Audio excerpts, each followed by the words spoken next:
Assalamualaikum warahmatullahi wabarakatuh. Jumpa lagi di channel saya, Danis Putra Arsitek, yang selalu membahas tentang toko bahan bangunan. Untuk kali ini saya akan membahas menjual di toko bahan bangunan yang untungnya besar, atau untung besar di toko bahan bangunan. Untuk toko bahan bangunan itu mindsetnya itu biasanya toko itu menjual bahan alam, terus semen, besi, dan lain-lain. Itu memang toko bahan bangunan. Cuman untuk menjual hal-hal seperti itu untungnya memang kecil, apalagi semen. Semen itu kita menjual, modal kita sekarang harganya sekarang bulan Desember ini, awal Desember ini harganya 57.500. Kita menjual 59.000, untungnya cuma 1.500 per saknya. Dan itu kena biaya ngirim, biaya tenaga kerja, biaya kendaraan. Kalau masuk ke rumahan malah kena portal, apalagi yang dikirim cuma 5 sak. Dan itu harus dikirim karena pelayanan. Dan bahan alam juga seperti itu, untungnya tidak lebih dari 10%. Besi juga seperti itu. Terus lagi cat itu, kalau catnya itu terkenal, kita ngambil untung itu paling 5%. Untuk menanggulangi kerugian dari semen, dari bahan alam itu, kita harus berubah mindset kita. Pola pikir kita harus dirubah. Kita harus menjual barang-barang yang kecil yang untungnya besar dan modalnya juga kecil. Contohnya apa ya? Ini barang-barang teknik, terus baut dan mur, alat-alat listrik. Karena toko bahan bangunan itu melebarnya itu kemana-mana. Kita bisa jual alat listrik lengkap, itu juga toko bahan bangunan. Kita menjual alat-alat rumah tangga, itu juga masuk di toko bahan bangunan. Malah di toko saya itu sekarang saya menjual alat-alat untuk motor yang umum, kayak sampo, pencuci mobil, motor dan mobil, kit mengkilap, atau untuk menghitamkan roda. Itu kita jual di toko bahan bangunan nggak apa-apa. Dan hal-hal seperti barang-barang seperti itu modalnya itu nggak begitu besar, tapi untungnya besar. Dan kita tidak kena biaya untuk mengirim. Nah, itu untungnya di situ. Subsidinya harus di situ. Subsidi silangnya harus di situ.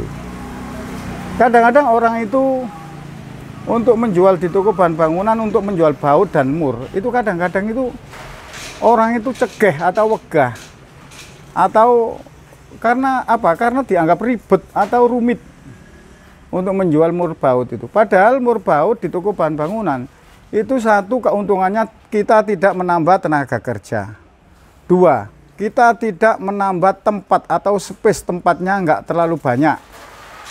Ketiganya, kita tidak mengirim. Dan keempat, untungnya pasti lebih besar. Di mur baut kita itu bisa mengambil untung antara 50, 100 sampai 200%. Contoh saudara ya, kita menjual baut yang kecil saja. Ya, di tempat saya semua mur baut itu ada katalognya. Ini salah satu katalog. Salah satu katalog mur dan baut. Untuk baut yang paling kecil ini, kita ngambilnya Rp500. Kita jual Rp1.000, tidak ada yang komplain. Tidak ada yang protes. Karena apa? Karena pasti butuh. Terus ada pertanyaan seperti ini, iya tapi menjual mur baut itu lakunya itu lama. Itu mindset yang salah. Menjual mur dan baut waktunya lama atau penjualannya lama itu karena tokonya nggak rame. Kalau tokonya rame itu setiap hari pasti ada orang menjual mur dan baut. Dan untungnya pasti besar saudara. Apalagi di baut-baut sekrup. Contohnya seperti ini. Nah, ini Nah, baut-baut sekrup seperti ini. Nah, ini untungnya sampai 200% saudara. Kita mengambil Rp50 per piece, kita jual per 10 biji Rp3.000, berapa? Sekitar 300% lebih. Itu nggak ada yang protes. Lain halnya kalau kita menjual semen, contohnya semen Gresik, kita ngambil untung nggak banyak, Rp2.000 dari nilai modal 57.000, itu nggak ada 5%. Itu kalau kita menjual dari itu, orang pasti protes terlalu mahal dan nggak akan kembali ke toko kita. Nah, kita harus merubah atau merubah mindset kita atau pola pikir kita.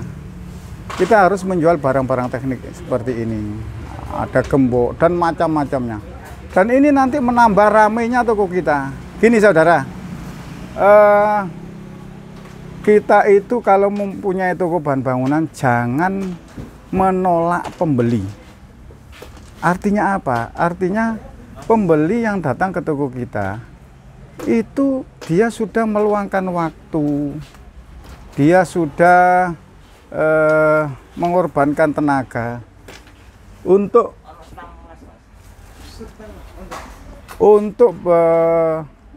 berkunjung ke toko kita. Itu sudah mengeluarkan waktu, mengorbankan tenaga, dan jangan disia-siakan, jangan ditolak. Maksudnya jangan ditolak itu bagaimana? Jangan sampai orang ke toko kita itu di tempat kita dibilang tidak ada atau kita tidak berjualan. Nah, maka dari itu kita harus menyediakan barang itu lengkap. Sudah lengkap kan biaya modalnya kan banyak. Itu kalau kita lengkap tapi jumlahnya besar. Kalau bisa itu jangan terlalu besar jumlahnya tapi barangnya lengkap. Contohnya kayak mur baut, kita ambil aja sementara 100 biji, 100 biji, 100 piece. Semua item ada. Nanti kalau sudah penjualannya itu sudah lama dan terkenal, kalau di tempat kita itu menjual baut dan mur dan lain-lain, nah itu baru kita tingkatkan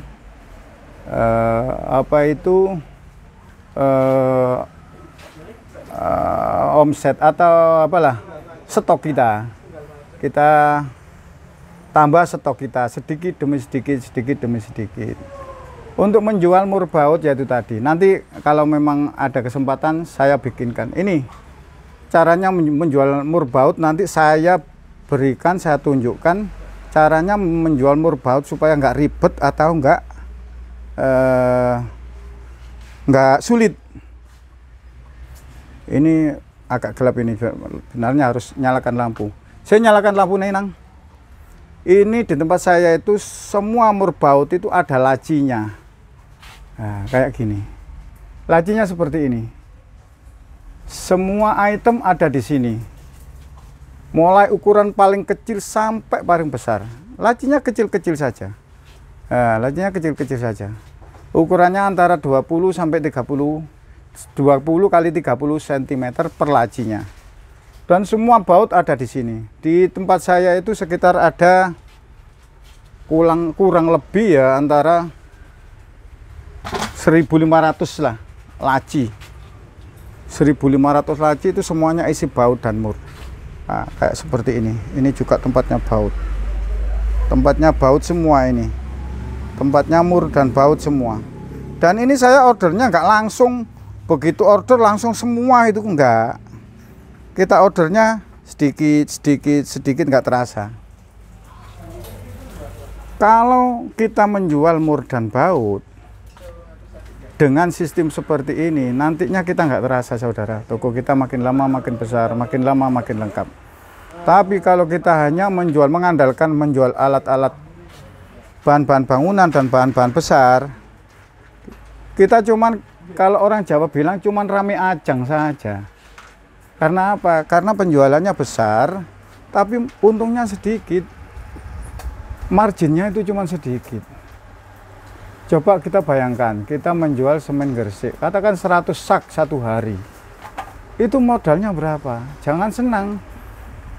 Untuk menerima 100 sak itu 6 juta. Memang uang yang kita terima itu 6 juta. Tapi semua itu uangnya supplier, semuanya itu masuk ke modal, tidak masuk di margin. Coba kalau kita menjual mur dan baut, kita modalnya 500 rupiah. Katakan ada orang beli sampai sama-sama 10 atau 20 biji saja, 20 biji saja.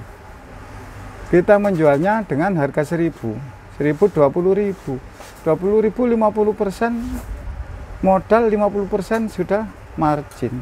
Begitu saudara. Nanti kalau ada kesempatan saya bikinkan video lagi cara menjual mur dan baut yang paling praktis,